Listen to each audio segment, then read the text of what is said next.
Combien gagnent Cyprien et Norman grâce à YouTube? Chacun doit forcément se poser cette question.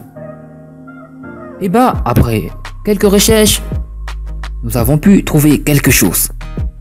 Si vous êtes prêts, on commence. Avant de commencer, n'oubliez pas de vous abonner et d'activer la cloche de notification, car cela va vous permettre de ne pas manquer nos prochaines vidéos. C'est parti.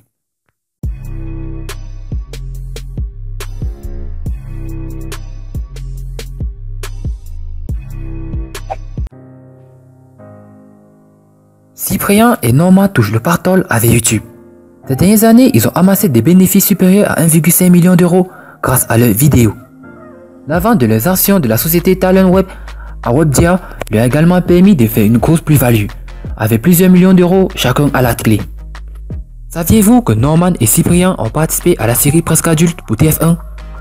On savait que Cyprien et Norman bénéficiaient de revenus confortables grâce à leurs activités sur YouTube, et par ailleurs on peut désormais poser des chiffres sur le succès suite à une enquête de BFM TV, qui dit avoir pu consulter des documents.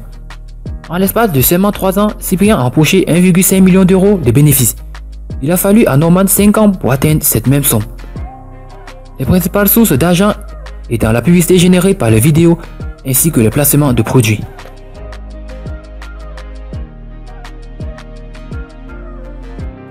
En plus de cela, les deux créateurs ont touché le jackpot en 2015 grâce à la revente de la société Talent Web dont ils étaient actionnaires au géant du net Webedia.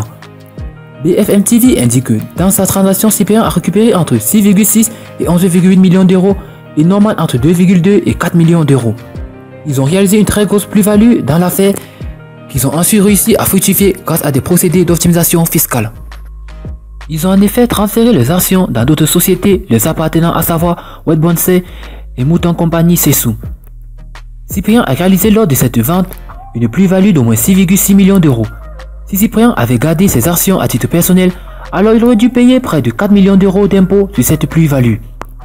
En apportant ses actions à sa société WebBonsai, Cyprien ne paiera pas cet impôt sur la plus-value, à condition que WebBonsai réinvestisse dans les 2 ans la moitié des 6,6 millions d'euros, ce qu'il a fait, explique aux médias Hervé Israël, avocat associé chez Bonosé.